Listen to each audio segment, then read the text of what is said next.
The house was in a state of ruin, with dirt, mold, and cobwebs covering every inch of the wall, floor, and ceiling.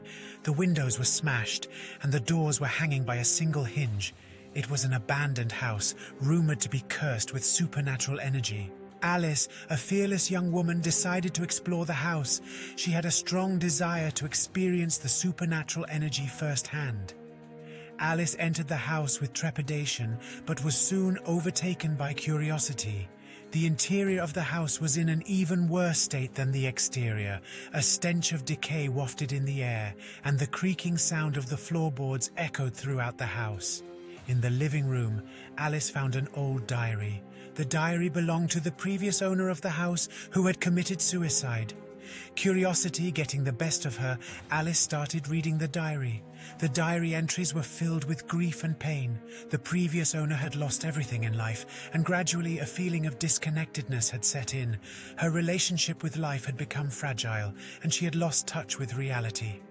Alice shuddered at the thought that the same curse might befall her. As she continued reading, the diary's entries took on a ghastly turn. The previous owner had started seeing ghosts, and her sanity had been completely consumed. The entries of the diary moved to reflect a gradual descent into madness. The screams of the ghosts echoed through her mind, causing her to fear for her life. Alice's heart began beating fast, anticipating something terrifying was about to happen. Alice knew what she had to do. She had to find out if the rumors were true and see the curse for herself. It was then that she decided to open the cellar doors, which had been locked for years. The doors creaked open, and she descended into the dark and damp cellar. The stench of decay had grown stronger and seemed to emanate from the walls themselves. Alice's fear had heightened tenfold, and she could no longer control her emotions. She frantically searched for a light source, and after fumbling in the darkness for what seemed like an eternity, found an oil lamp. Alice lit the lamp and continued to search the empty room. She heard breathing and felt something alive within the darkness. Suddenly she saw something move.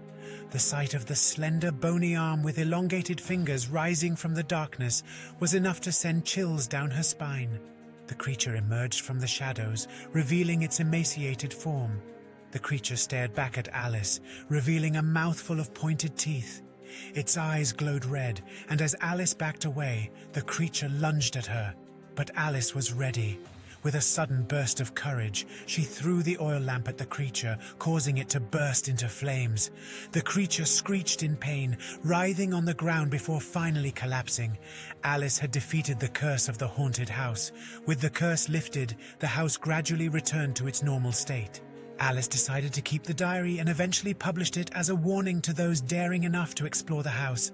The diary became a popular read among ghost enthusiasts and supernatural experts. Alice, now a renowned ghost hunter, became famous for her bravery and willingness to confront the supernatural. And every time she passed by the house, she couldn't help but wonder if the curse was still lurking within. Thank you for listening to today's story. If you liked this story and would like to hear more, and/or you would have liked the story to turn out differently, or maybe have an idea for a spin-off to this story or another one altogether, just let us know in the comments below. There will be more stories to come shortly. As always, thank you for visiting my channel. You are all very appreciated.